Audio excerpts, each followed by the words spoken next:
Os clipes que veremos a seguir têm um interesse particular de apresentar o ponto de vista brasileiro sobre momentos decisivos da história de Portugal e do Brasil.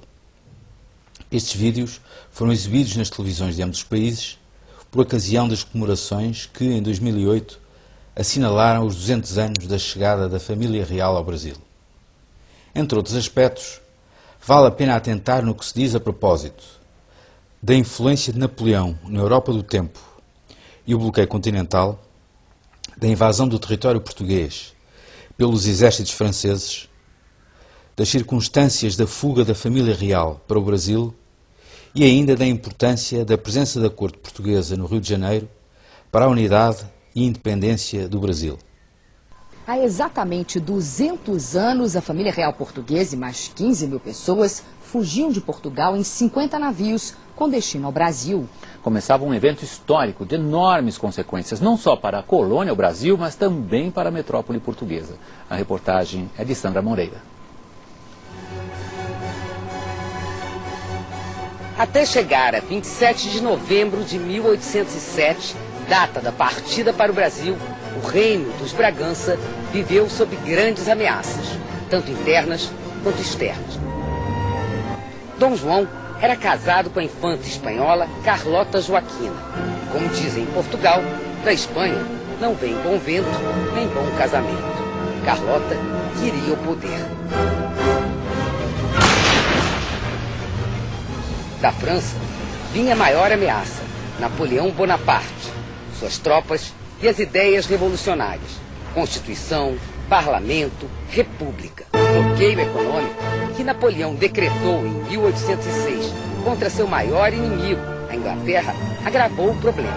O Império Britânico era o principal parceiro comercial dos portugueses.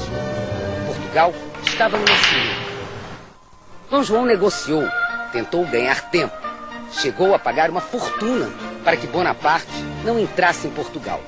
Mas em outubro de 1807, Napoleão, que já dominava a Espanha, tramou com o diplomata espanhol Manuel de Godoy um acordo secreto para acabar com os Bragança.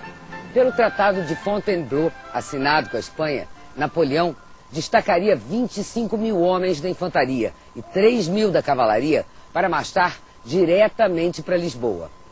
A Espanha apoiaria a invasão com 11 mil homens e mais 30 canhões. O objetivo, tirar Portugal do mapa da Europa.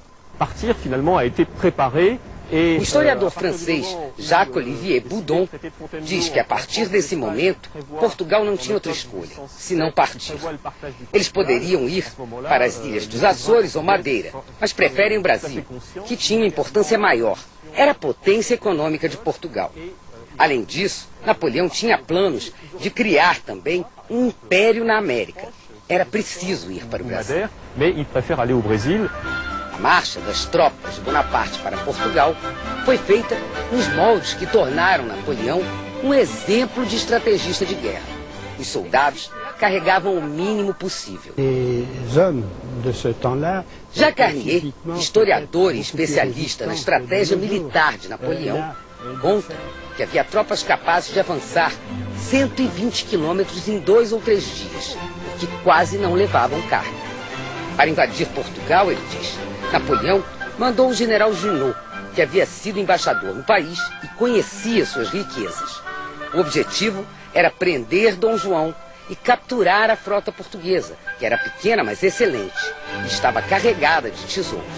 O problema é que ele não foi lá pessoalmente. Napoleão estava preocupado com questões internas na França e com outro inimigo, a Áustria. Por isso, não combateu nas 3 invasões que seu exército fez a Portugal. Garnier diz que Napoleão era como um craque, com uma visão de jogo acima da média, quase como um sexto sentido.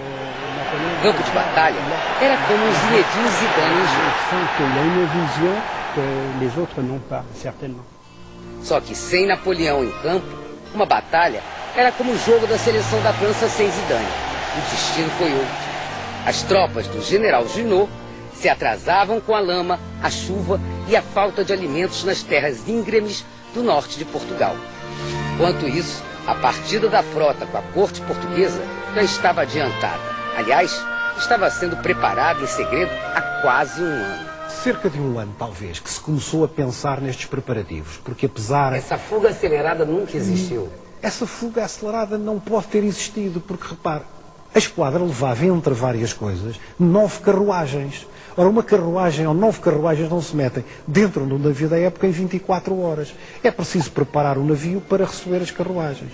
Por outro lado, o abastecimento dos navios em água, em combustível, portanto, artilharias, munições, etc., em mantimentos, é um abastecimento que leva tempo e obriga o navio a estar preparado. Não se faz em 24 horas, porque não há pão, não há biscoito, não há alimentos, de repente, para abastecer uma esquadra de 50 navios, que levou 15 mil pessoas.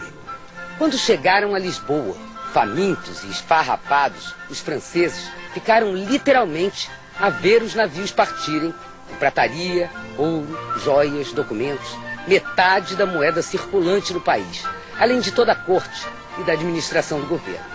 Não havia o que pilhar. O caos do embarque, feito num dia chuvoso, ficaram para trás nas docas de Belém a prataria das igrejas e os livros da Real Biblioteca. Encaixotados e cobertos de lama, esses tesouros não foram tocados pelos invasores. A prataria foi levada em segredo de volta às igrejas. Os livros vieram para o Brasil anos depois e formam até hoje o acervo da Biblioteca Nacional. Napoleão, enganado pelo príncipe português, começava a conhecer o gosto da derrota. Nas 2 invasões seguintes, seus marechais acabariam derrotados em Portugal. A Inglaterra conquistaria o mercado brasileiro e o Brasil daria o primeiro passo para a independência. Rainha louca, um príncipe medroso e uma corte corrupta enganaram Napoleão e mudaram a história de Portugal e do Brasil. A história da fuga da corte para o Brasil, há 200 anos, é assim apresentada pelo jornalista brasileiro Laurentino Gomes. O livro chama-se 1808, é um fenómeno de vendas no Brasil e já tem uma edição portuguesa. Devagar, devagar. Não pensam os franceses que vamos a fugir deles. Deus lhe pague. Mas a fuga da família real portuguesa dá-se mesmo e em janeiro de 1808, Dom João VI e a corte portuguesa chegam a um Brasil que nunca mais voltará a ser o mesmo. Se o Dom João não muda para o Rio de Janeiro e passa a funcionar pela primeira vez como um centro agregador dos interesses das diferentes províncias, provavelmente o Brasil teria se fragmentado, como aconteceu com a América Espanhola. Ou seja, este país que nós conhecemos hoje, ele é herdeiro direto da mudança da corte para o Rio de Janeiro. Durante 10 anos, o jornalista brasileiro Laurentino Gomes dedicou-se à que considera ser a maior reportagem da sua vida. 1808 é um livro de história que se lê de um fogo, cheio de pormenores pitorescos, como o facto de se ficar a saber que Dom João VI se passeava com um frango assado nos bolsos, mas também de admirações pertinentes. O Dom João adorou o Rio de Janeiro. Ele levava uma vida muito pacata, muito tranquila. Ele fazia passeios ao redor da cidade do Rio de Janeiro, conduzindo a própria carruagem.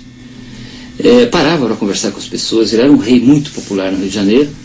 E se não fosse a pressão enorme da Revolução Liberal do Porto e das cortes portuguesas na época, ele certamente teria ficado lá. O Dom João é um personagem absolutamente fascinante.